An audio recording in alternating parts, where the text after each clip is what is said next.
अब क्या बताते हैं, पति बिलन की यानी सतलोक के मालिक कबीर परमात्मा के पाने की आपको विधि बताते हैं। सुन आत्मा चितला के और सतपुरुष से कर ले सगाई, गुरु बिचौला बना के। आप जी की सगाई करवा दी इस दास ने सत्य पुरुष से सभी की। और सगाई होगी तो ब्याह भी होगा, और ब्याह होगा तो पति के घर भी जावांगे। और जिनका कितने सगाई ना कुछ सलसलाए नहीं है, वो तो कंवारी हैं, तो वो जाएंगी, क्योंकि वो तो यहीं रह जाएंगी, अभी यहीं रहेंगी। हाँ, लेकिन सभी को चाहिए कि अपना इस तरह प्रोसीजर अपनावें, यानी गुरु की शरण में आवें, परमात्मा से संबंध जोड़े, नाता जोड़े।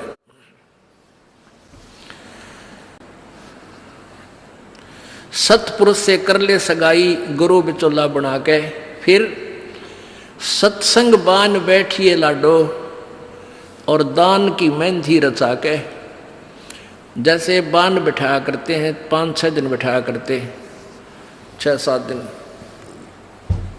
तो परमात्मा कहते हैं वहाँ वो तेल चढ़वाता है, वो बान नहीं, इस सत्संग रूपी बान में यहाँ बान बैठो, यहाँ आओ, ये राम नाम का तेल चढ़ावांगे आपके, और फिर आपका रंग रूप निकल जाएगा, यानी आपके अंदर परिवर्तन आएगा। तो क्या कहते हैं, सत्संग बान बैठिए लाडो और दान की मेहंदी रचा के।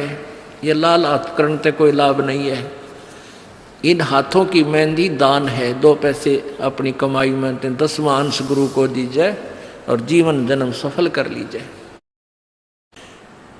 और 5 गहने पैर सुहागन, शील, संतोष, विवेक, दया, आधीनी, विनम्रता, और सतनाम की बिंदी लाके, जैसे टिक्की लगाते हैं, कहते हैं तेरा मूल मंत्र ये सतनाम हो, ये सच्चा नाम 2 अक्षर का जिसमें एक ओम और एक तत् है, ये त्रिबिंदी हो, यानी तेरा ये खास सबसे पहले दिखाई दे कि ये सतनाम उपासी है।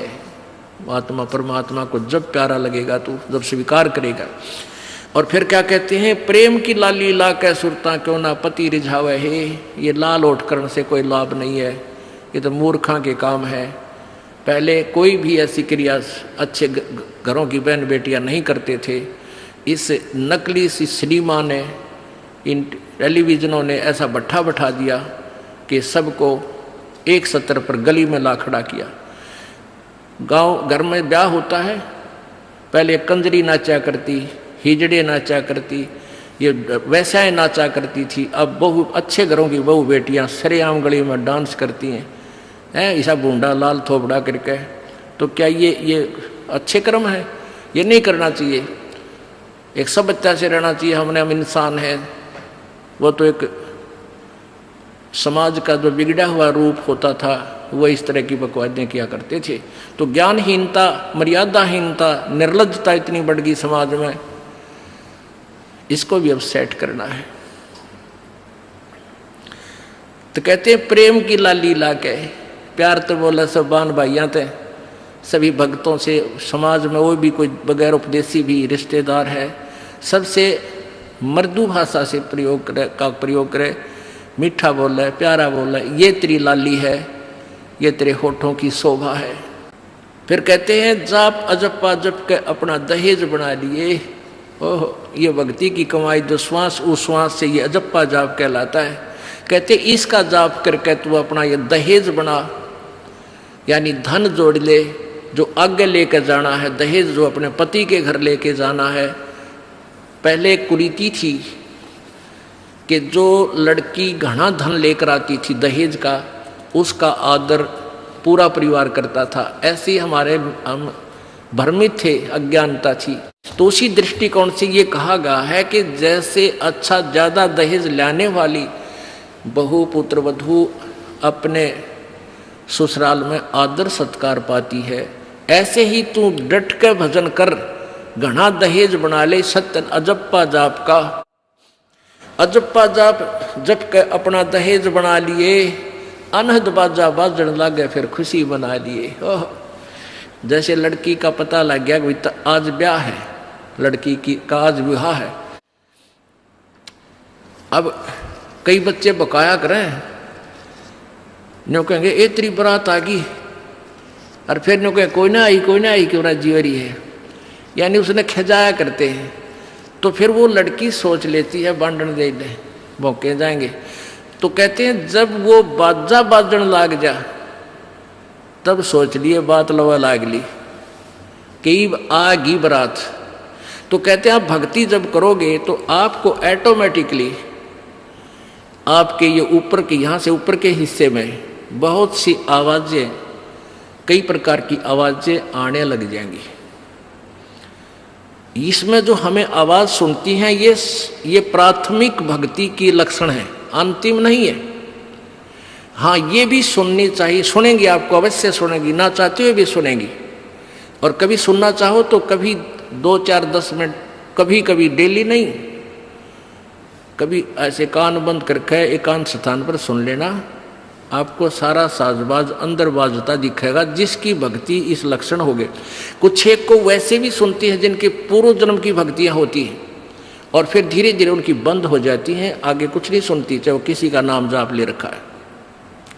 तो वो तो ऐसा सुनना, ये देखना तो ऐसा है जैसे आपने बैंक में कमाई कर रही की और बैंक में पैसे जमा करा दिए, और उस बैंक की कॉपी ने कभी देखना चाहो तो खोल कर देख लो।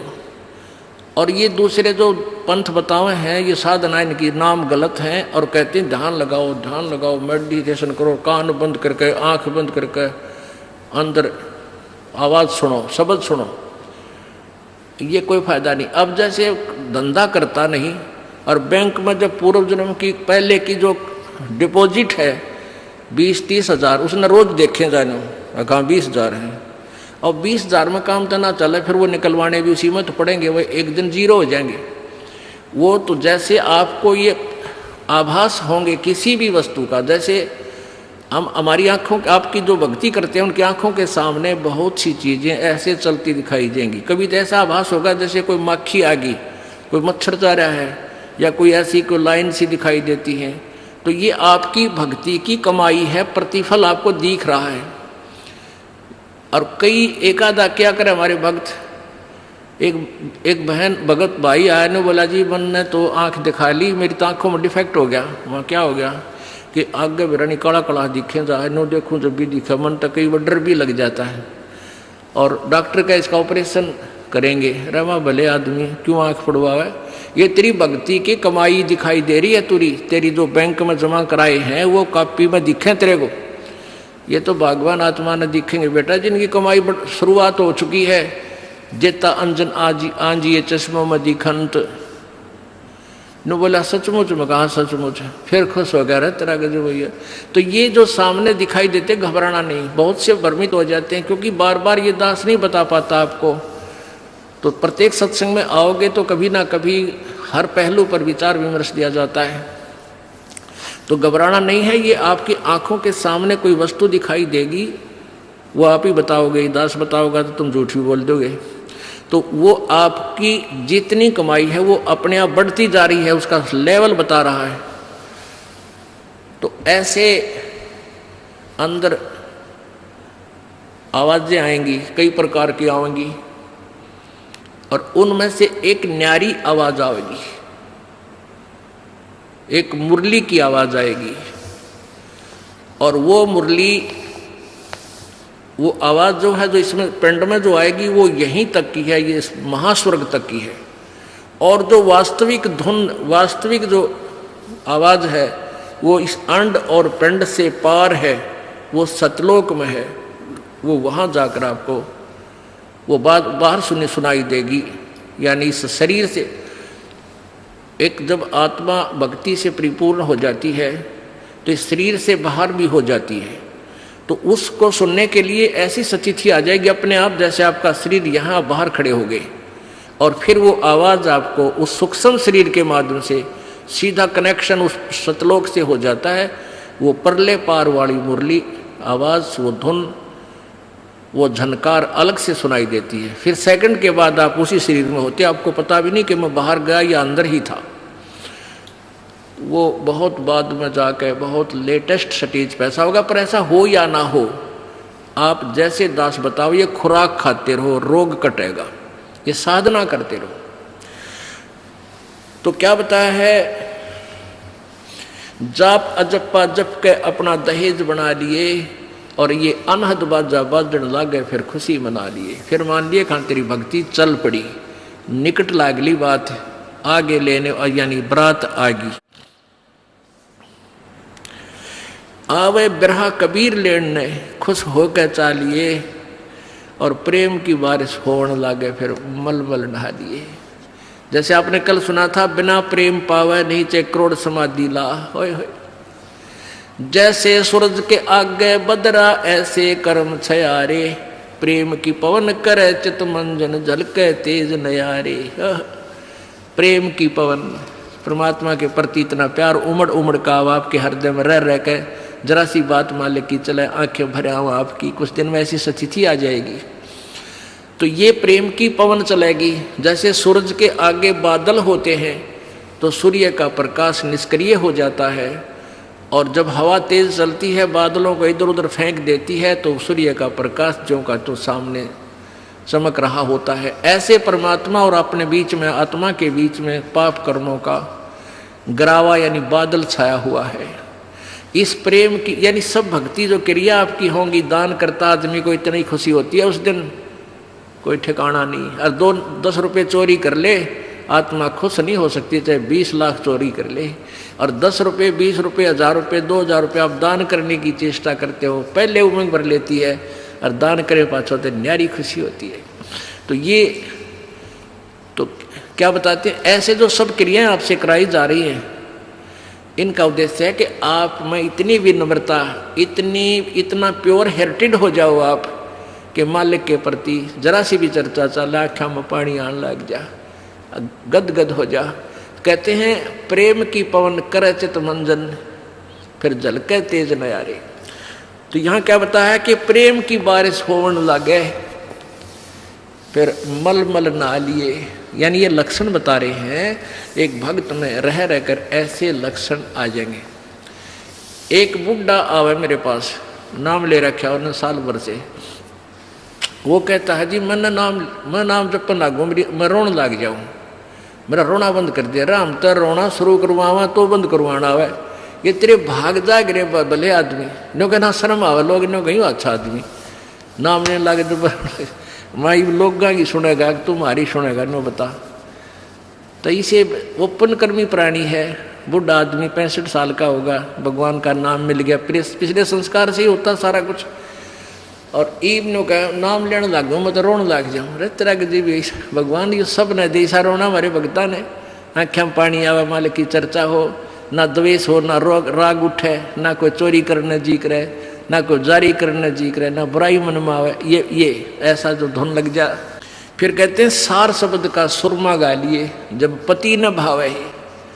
सार शब्द यानी जो असली मंत्र आपको दिया जाएगा वो सुरमे जैसा होगा, वो एक न्यारी आपकी जो है ना पहचान बनेगी, उस पर न्यारी जो है ना अलग से आपकी एक और सुंदरता बनेगी। यानी परमात्मा को आप और उस मंत्र सहित और अच्छे लगोगे जिनके पास ये तीनों मंत्र होंगे। कहने का भाव ये, आदिन्नी की मांग बरा ले तो चलिए नाड़ झुका के, विनम्रता, अभिमान खत्म हो, विनम्रता आवे, और सबके साथ प्यार से बोले, आकड़ नहीं पाड़े।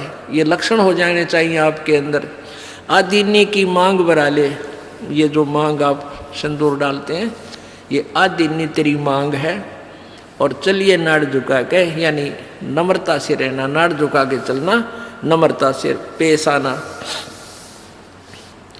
और संत समागम बरातरी तन ले जावेगा ब्याह के।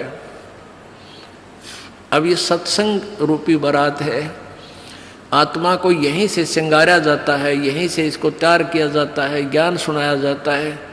तो ये परमात्मा, सत्संग में आने वाली आत्मा ही परमात्मा के पास जाएगी। यानी ये बरात वाले ही, बरात ही समझो उस मालिक की।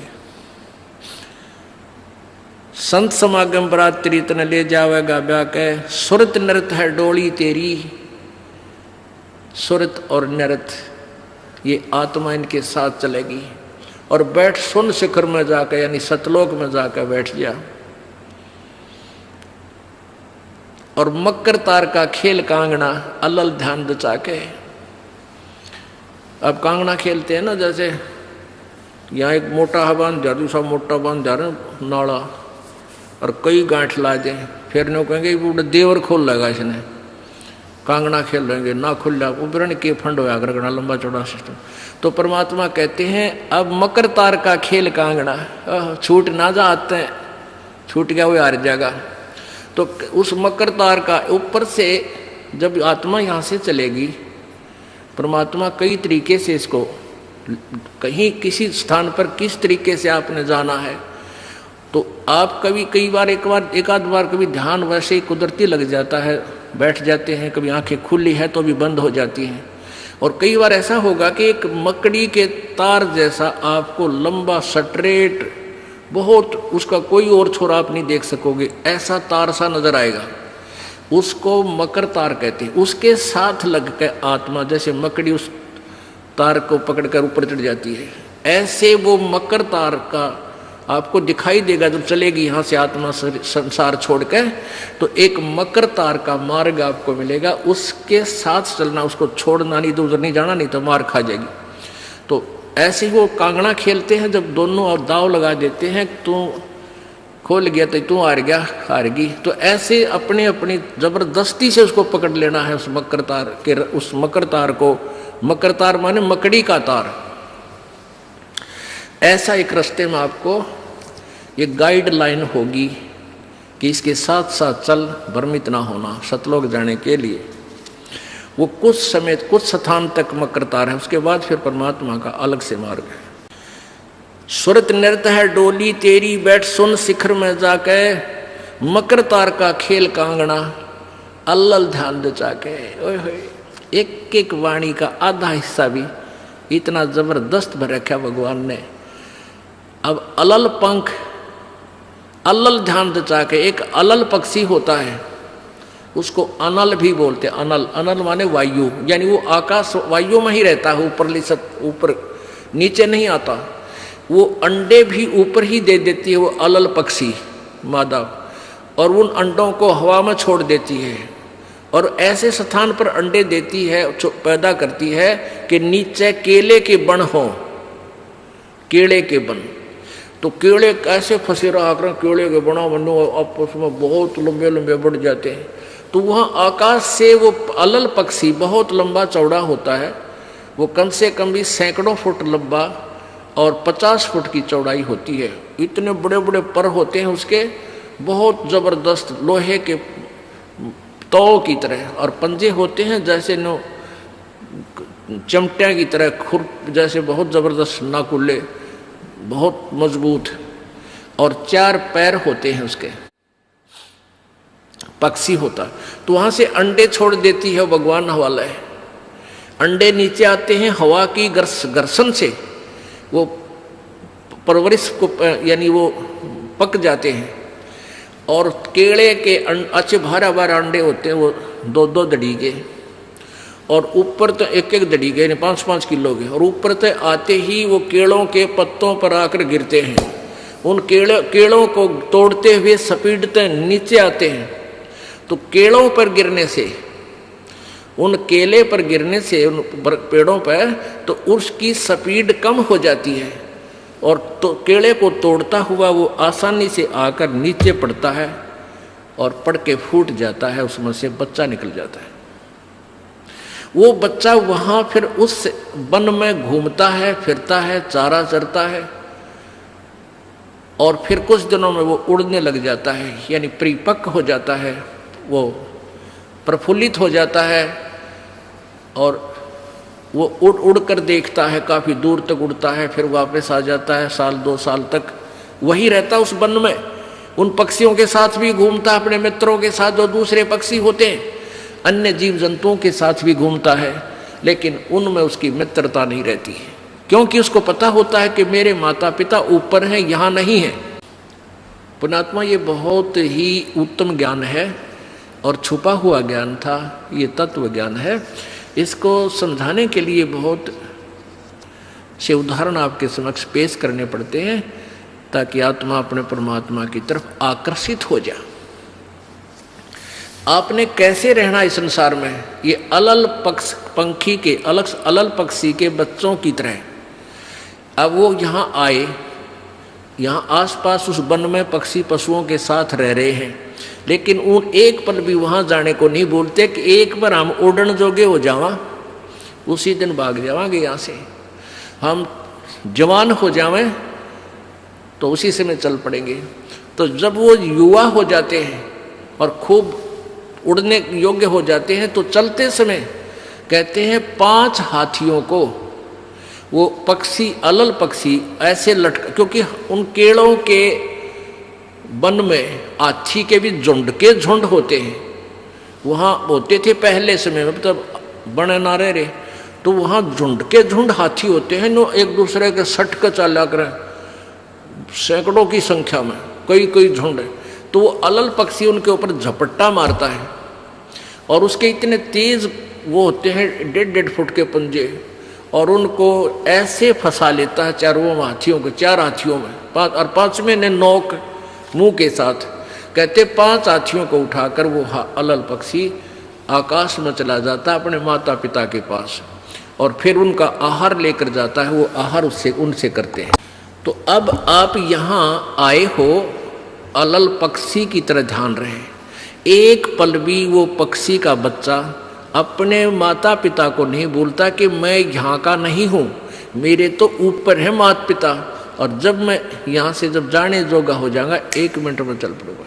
तो आप उस अलल पक्षी के बच्चे की तरह यहाँ अब तैयार हो, अच्छी खुराक खाओ राम नाम की, और मजबूत हो जाओ, और चलते समय इस राम नाम की कमाई लेकर ऊपर चलेंगे। अब कहते हैं अलल ध्यान जचा के वो पक्षी का बच्चा एक पल भी वो यहाँ रह ही नहीं सकता। उसको ये पता होता है, कॉमन सेंस होती है कुदरती, कि मेरे माता पिता वहाँ है, जिस दिन मैं यहाँ से जाने योग्य हो जाऊँगा एक पल नहीं रहूँ यहाँ पर। तो ऐसे आपने ये हर दिन उस सतलोक में जाने का अलल पक्षी की तरह यू ध्यान लगा कर वो जचा कर रखनी है, इसको भूल नहीं पड़ने देना। मकर तार का खेल कांगना अलल ध्यान जचा के, और बैठ विश्वास सेज बिछा के, जो शब्द छैल आवे है। अपनात्मा कहे कबीर सुनो भी साधो, मैं तो हूँ विश्वास में। जो क्रिया जो साधना आपको बताई जाती है, वो साधना वो है जो सब सदग्रंथों में प्रमाणित है, और वो है जिन महापुरुषों ने परमात्मा पाया, उन्होंने भी यही क्रियाएं की। तो आप एक विश्वास रूपी सेज पर, जैसे दुल्हन होती है अपने पति के इंतजार में वो बैठ जाती है, तो ऐसे ही कहते तू अपना विश्वास रूपी सेज बिछा के इंतजार कर उस परम पिता के आने की। विश्वास तेरी सेज है, यानी तेरा विश्वास है तो मालिक आवेगा, और विश्वास नहीं है तू ही वहां से चला गया कि तो फिर पति कहाँ मिलेगा। कहने का भाव ये है कि डगमग नहीं होना है, अपना विश्वास दृढ़ रखना, जो बताया गया ये विधि, और यही भक्ति आपको परमात्मा मिलाएगी। यानी शब्द छैल का अर्थ है वो अविनाशी परमात्मा, शब्द अर्थ अविनाशी को कहते हैं। अविनाशी परमेश्वर तेरा पति तुझे वहां लेने आएगा, और इस प्रकार हम परमात्मा पाएंगे। बोलो सतगुरुदेव। परम पिता परमेश्वर सर्वसृष्टि रजनहार कुल मालिक कबीर देव कबीर साहब अल्लाहु अकबर, ये वो समर्थ परमेश्वर हैं जो इस प्राणी को काल के जाल से छुटवा सकते हैं। ये वो समर्थ परमेश्वर हैं जिसके विषय में चारों पवित्र वेद गवाही दे रहे हैं, जिसके गुणगान कर रहे हैं। वो परमात्मा सतलोक से, अपने निज धाम से, जहाँ ये प्रभु रहता है, जहाँ से बैठकर ये पूरे विश्व को, पूरे ब्रह्मांडों को, असंख्य ब्रह्मांडों को कंट्रोल करता है। उस सतलोक से चलकर ये परमात्मा पृथ्वी लोक पर इस काल के लोक में आता है। अन्य लोकों में, अन्य द्वीपों पर भी ये परमात्मा जाते हैं। ये परमेश्वर चारों युगों में आते हैं। सतयुग में इनका एक नाम सुप्रसिद्ध रहता है, वो सत सुकृत होता है। और त्रेता युग में ये ऐसे ही प्रकट होते हैं, स्वयं आते हैं, किसी माँ से जन्म नहीं लेते। त्रेता युग में इसी परमेश्वर का नाम मुनिंद्र ऋषि होता है, मुनिंद्र जी। और द्वापर युग में ये परमात्मा जब आते हैं, सहशरीर आते हैं, सभी युगों में सहशरीर चले जाते हैं, उस समय इनका नाम करुणामय होता है, करुणामय। और कलयुग में ये परमात्मा जब आते हैं, इनका नाम कबीर ही सुप्रसिद्ध रहता है। ये वही परमेश्वर हैं जो बनारस में अर्थात काशी शहर में, भारतवर्ष की पवित्र भूमि पर एक जुलाहे की भूमिका की और फिर सहशरीर आए थे, सहशरीर चले गए थे। ये वो परमात्मा है जो जुलाहा नाम से प्रसिद्ध थे, धानक कबीर, जुलाहा कबीर। और सुप्रसिद्ध कवियों में से भी एक सुप्रसिद्ध कवि की उपाधि भी इन्हें प्राप्त थी। और यही प्रमाण चारों पवित्र वेद देते हैं कि वो परमात्मा अपने सतलोक से चलकर आता है और यहाँ अपनी श्रेष्ठ आत्माओं को मिलता है, प्यारी आत्माओं को, विशेष श्रेष्ठ आत्माओं को, दृढ़ भक्तों को मिलता है, अपने तत्व ज्ञान से परिचित कराता है और वो उनको अपना एक एविडेंट ना रूप में, एक गवाह के रूप में तैयार करता है।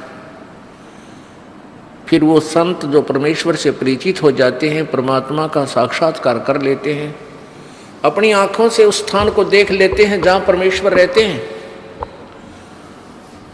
तो वो संत ढोल के डंके पे उस कबीर परमेश्वर की महिमा का गुणगान करते हैं। उसके विषय में क्या बताते हैं कबीर परमेश्वर जी? चारों युग में संत पुकारे और कूक कहा हम हेल रे, हीरे माणक मोती बरसे ये जग चुगता डेल रे। परमेश्वर कबीर जी कहते हैं कि चारों युगों में मेरे संतों ने भी मेरी महिमा का गुणगान किया, आवाज लगाई, पुकार पुकार कर ऊंची आवाज में। और परमात्मा कहते हैं हमने भी कूक यानी ऊंची आवाज में खड़े होकर कहीं पर भी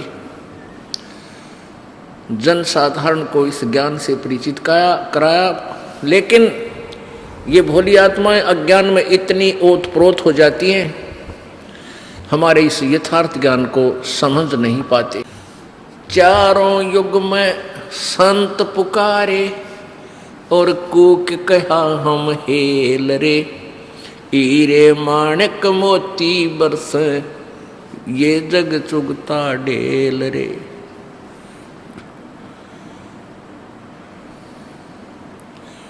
परमेश्वर जी कहते हैं कि चारों युगों में मैं आया और मैंने अपनी प्यारी आत्मा जो विशेष पुण्य आत्माओं थी उनसे मैं मिला, उनको अपनी सतलोक की महिमा से परिचित कराया और फिर उन्होंने मेरी महिमा का गुणगान ढोल के डंके पर किया। अब पुण्य आत्माओं, हमने सबसे पहले भगवान पहचानना है। इस काल भगवान ने परमात्मा को भुला दिया, उस परमेश्वर को भुलाकर अपने आप को यहाँ सर्व ब्रह्मांडों का मालिक सिद्ध कर दिया। और परमेश्वर की प्यारी आत्मा आदरणीय गरीबदास साहिब जी जो परमेश्वर कबीर जी से परिचित हुए, उनके यथार्थ स्थान सतलोक को देखा, उनकी महिमा से परिचित हुए, तब क्या कहा? मुल्ला माया मग में बैठी, अनसा चुन चुन खाई, ये ज्योत स्वरूपी कहे निरंजन, मैं ही करता वाई। अब ये ज्योति निरंजन काल अपने आप को मालिक मानता है कि मैं ही प्रभु हूं और कोई भगवान को ना। तो यही परमात्मा के विषय में कभी गरीबदास साहिब जी कह रहे हैं कि ये काल और इसकी पत्नी दुर्गा, ये मुल्ला माया, इन सभी जीवों को भ्रमित रखते हैं। और ये काल 1 लाख मानव श्रीधारी प्राणियों को खाता है। मुल्ला माया मग में बैठी, अंसा चुन चुन खाई। ये ज्योत स्वरूपी कहे निरंजन, मैं ही करता वाई। एक न करता दो ना करता, 9 ठहराए वाई। ये 10वां भी धुंधर में मिल जा, सत कबीर दुहाई। क्या बताते हैं गरीबदास साहिब जी के इनने एक भी कर्ता बना साधी, एक कर्ता को भी फाइनल नहीं मान्या, 9 ठहरा दिए। 9 अवतार, 9 भगवान, और 10वां अवतार और आवेगा। 10वां अवतार और आवेगा निकलंक नाम तय, कलयुग के एंड में, कलयुग के अंत में।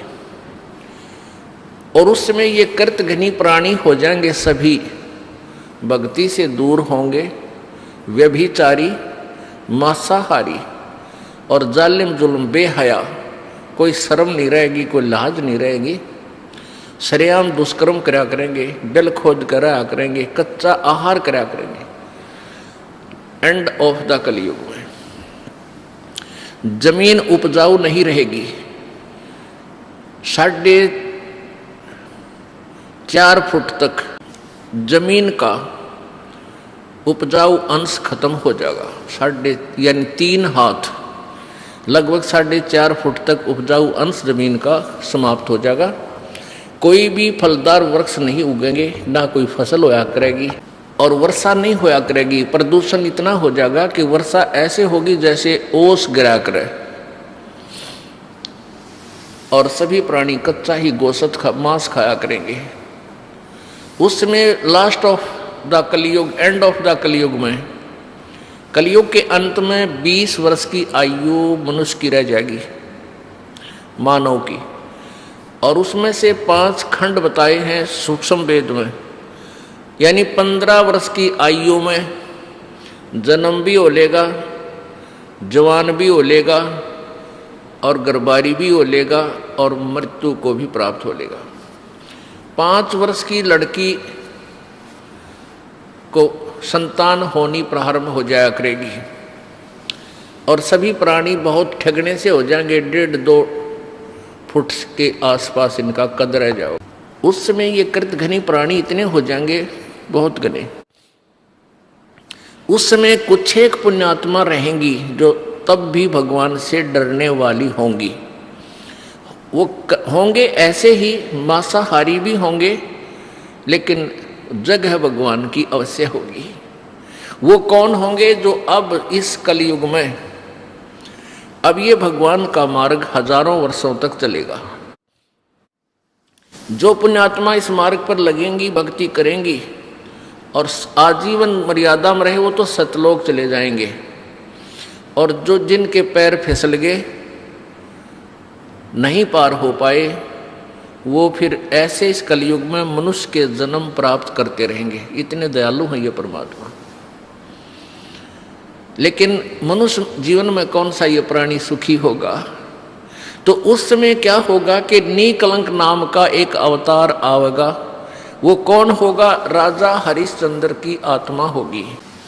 राजा हरिश्चंद्र जी जो सतयुग में एक महान आत्मा सुप्रसिद्ध हुए, ऐसे दानवीर थे, ऐसे धर्मात्मा थे, ऐसे सत्यवादी थे कि उन्होंने अपने वचन के ऊपर राज त्याग दिया था। अपनी पत्नी को भी बेच दिया, अपने आप को भी बेच दिया, अपने सत्य की रक्षा की। जिस कारण से प्रसन्न होकर के प्रभु ने उसको विष्णु लोक में स्थान दे दिया। अब वो विष्णु लोक में है। अपने पूर्व जन्म के पुण्यों के कारण। और जब वहां से इस पुण्यात्मा को 10वां अवतार बनाकर यू काल भेजेगा। ये गीता जी में कहता है कि मैं अपने अंश अवतार रचता हूं और फिर उनमें प्रवेश करके सारा काम करता हूं। इसलिए गीता जी अध्याय नंबर 4 के श्लोक नंबर 5 और 9 में कहा कि अर्जुन, तेरे और मेरे बहुत जन्म हो चुके हैं, तू नहीं जानता, मैं जानता हूं। फिर कहता है 9वें श्लोक में कि मेरे जन्म और कर्म अलौकिक हैं। अब कर्म कैसे अलौकिक हैं? श्री कृष्ण में प्रवेश करके महाभारत करवा दी, युद्ध करवाया। ओहो, परशुराम का जन्म दिया, परशुराम में प्रवेश करके अक्षत्रियों को मार डाला और पाप परशुराम का रख दिए सारे। ऐसे ही राजा हरिश्चंद्र जी को नीकलंक नाम से संभल नगरी में विष्णुदत्त शर्मा के घर पे इसका जन्म होगा 10वें अवतार का। 10वां अवतार जो होगा संभल नगरी में, और विष्णुदत्त शर्मा नाम का एक ब्राह्मण होगा, उसके घर पे जन्म होगा। और वो विशेष अलग से ही वैरायटी का बालक होगा, उसका उन अन्य से तगड़ा शरीर होगा, क्योंकि वो स्पेशल भेज रखा होता हो तो। और उसकी लंबी तलवार होगी। इन कृतघ्नी प्राणियों को ऐसे काटेगा न जैसे या करेन गेहूं काटा करे, ऐसे काटेगा न बुरी तरह इनको खत्म करेगा। फिर क्या होगा? उन प्राणियों को बख्शा जाएगा जो उस समय भी भगवान से डरने वाले होंगे। इतना प्रदूषण उस समय क्या होगा? फिर परमात्मा अपनी मेहर से, पुण्यात्मा, एक तो परमात्मा ने विधान बना के छोड़ दिया, तो विधान जो भगवान ने बनाया है उसके ऊपर ये साइंटिस्ट अपना अनुभव करके थोड़ी रिसर्च कर लेते हैं और फिर वो भगवान को रिजेक्ट करना प्रारंभ कर देते हैं। ये इनकी महाभूल है।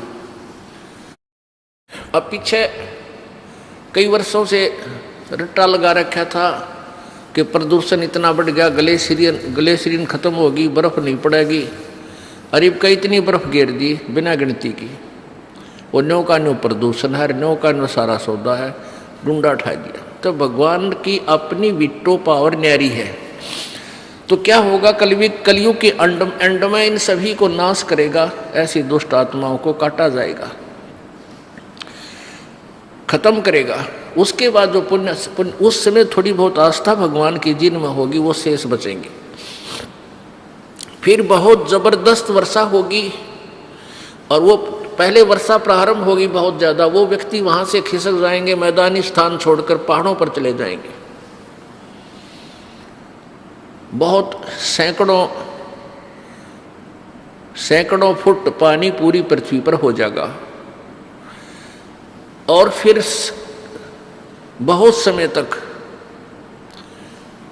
ये पानी धीरे धीरे ये जल सूखना शुरू होगा और जो जमीन का अनउपजाऊ अंश था वो जल के कारण ऊपर आ जाएगा और फिर धीरे धीरे वो सूखेगा, सारा पानी जल सूख के फिर उसमें जंगल हो जाएगा, पूरी पृथ्वी पर वन हो जाएगा, पेड़ पौधे बहुत ज्यादा उग जाएंगे और फिर पर्यावरण का परिवर्तन फिर होगा।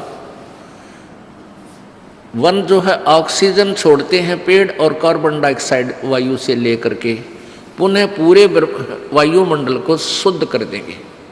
फिर उन शेष बचे हुए प्राणियों के घर पर जो बालक होंगे वो उल्टे होंगे। उल्टे कैसे? माता पिता तो 2.5 फुट के और बेटा बेटी हो जाएंगे 4-4, 5-5 फुट के, फिर धीरे धीरे बढ़ना शुरू होगा। तो सतयुग में सैकड़ों फुट हाइट के इंसान हो जाते हैं, सैकड़ों फुट, और लाखों वर्ष की आयु हो जाती है, क्योंकि शुद्ध वायु, शुद्ध वातावरण, बीमारी होती नहीं उस समय सतयुग में, बहुत कम। अब हम इस विषय को यहीं क्लोज करते हैं। हमारा प्रसंग चल रहा है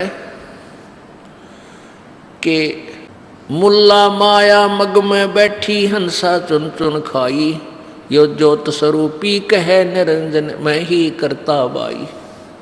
एक न करता दो न करता नौ ठहराए बाई, दसवां भी धुंधर में मिल जा सत्य कबीर दुहाई।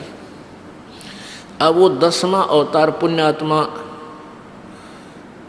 राजा हरिश्चंद्र जी में कलंक नाम से प्रकट हुए, जन्म लेंगे माँ से, और फिर वो इतने पाप के भागी हो जाएंगे, अरबों खरबों प्राणियों को मार के जी मनुष्यों को वो उसके बैड अकाउंट में लिख देगा काल, और फिर उसको इन पापों के कारण नरक में ठोका जाएगा। ये काल ऐसे धोखा देता है सबको। ये चतुर्भुजी भगवान कहावे, हर हट डोर बंदे सब आवे। ये कोटिक करता फिरता देखा, हर हट डोर कहूँ सुन लेखा। ये करोड़ों करता जो बने फिरे थे, कहते हमने 84 लाख योनियों में भटकते देखे। ब्रह्मा विष्णु महेश ये वो पुण्यात्मा है जो कभी परमेश्वर कबीर जी की शरण में रहे हैं, और ये पार नहीं हो सके, ये काल का हाथ लाग गए, और काल भगवान ने इनको अपने पुत्रों के रूप में जन्म देकर इन यहाँ का इंचार्ज बना दिया है। पुण्य इन्हीं का है, इनसे एक्स्ट्रा फिर तप करवाता है, इनमें बैटरी चार्ज कर लेता है, और फिर इनसे अपना उल्लू सीधा करता है। फिर ये ब्रह्मा मर जाएगा, 7 ब्रह्मा की फिर नया ब्रह्मा जन्म करके उत्पन्न करके ये रख देगा काल। 7 ब्रह्मा की मृत्यु के बाद एक विष्णु जी की मृत्यु होगी, और 7 विष्णु की मृत्यु के उपरांत एक शिव की मृत्यु होगी। और जो अब वर्तमान में ब्रह्मा विष्णु महेश चल रहे हैं, ये 84 लाख योनियों में चले जाएंगे, साधारण प्राणी बन जाएंगे, और नई पुण्यात्माओं को इसी पद पर विराजमान कर देगा। इसलिए सूक्ष्म वेद में कहा कि कोटिक करता हमने फिरता देखा, हर हट डोर कहूँ सुन लेखा। हर हट डोर कहते चतुर्भुजी भगवान कहावे, ये हर हट डोर बंधे सब आवे। ये अरहट का कुआ लोई, यागल बंधा है सब कोई। कीड़ी कुंजर और अवतारा, हर हट डोर बंधे कई बारा। हर हट डोर किसे कहते हैं? पहले पुराने समय में सिंचाई का साधन, किसानों के पास एक कुआं होता था, कच्चा कुआं खोदते थे, बहुत गहरा होता था। उस कुएं के ऊपर एक पक्का स्ट्रक्चर बनाते थे दूरी से, और उसके बीच में एक पुली लगाते थे, एक पुली, और उसके ऊपर एक चैन डाल देते थे जो नीचे जल तक जाती थी। उस चैन की चौड़ाई लगभग 1 फुट होती थी। उस चैन के ऊपर, उस बेल्ट के ऊपर बाल्टियां फिक्स कर देते थे, बाल्टियां, और उन वो बाल्टियां नीचे से फिर उस पुली को घुमाया जाता था बैलों के द्वारा, जैसे कोल्हू चलाया जाता है। वो बाल्टी नीचे से पानी भरकर आती थी, ऊपर खाली हो जाती थी, वो जल खेतों में चला जाता था। वो खाली बाल्टी फिर नीचे जाती थी, नीचे से भरकर आती थी, फिर खाली हो जाती थी, फिर जाती थी, फिर खाली हो जाती थी। इसको अरहट का कुआं बोलते हैं।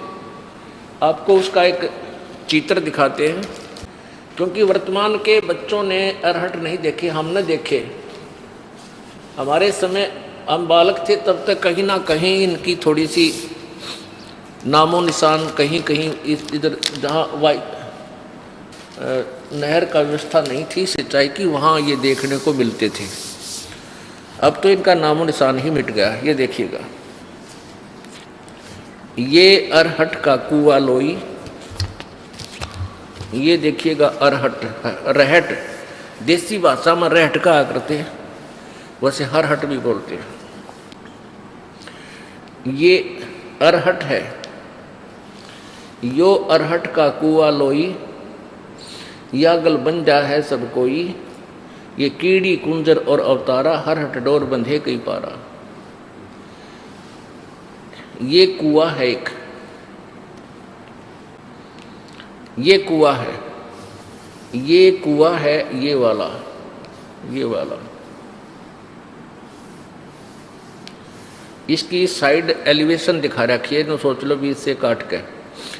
और ये है एक पुली, ये व्हील सा होता था, इसके ऊपर ये चैन लटक रही है, ये वाली।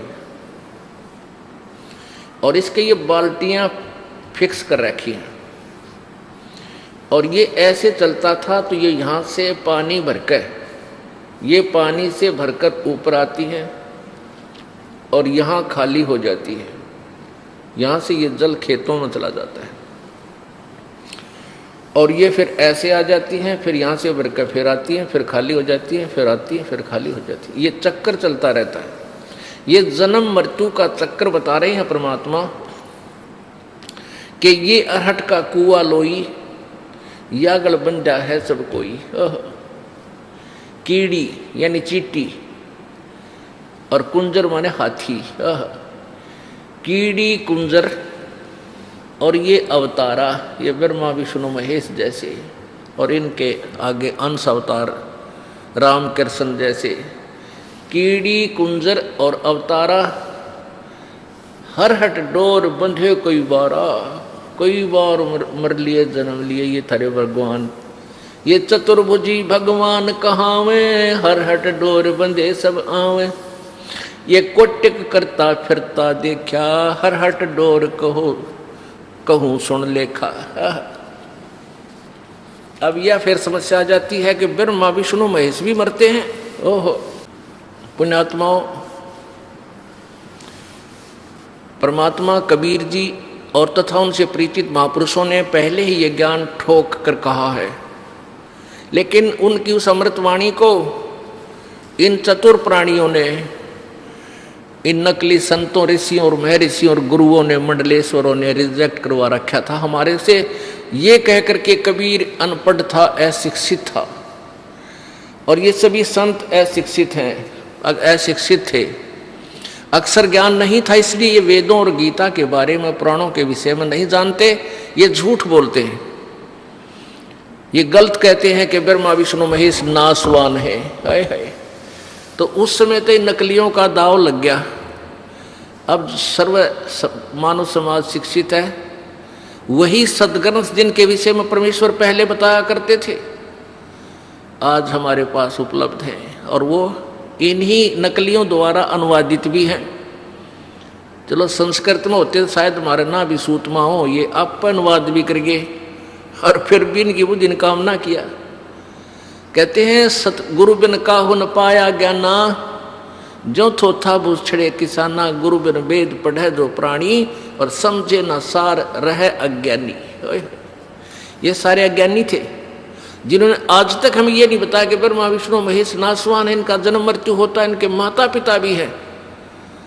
तो ये सारे मंडलेश्वर अज्ञानी थे, यानी पुराण ज्ञानहीन भी थे, वे वेद ज्ञानहीन भी थे, गीता जी ज्ञान भी वो नहीं जानते थे, गीता जी को भी नहीं समझ सके। वो अज्ञानी हमें मूर्ख बना गए।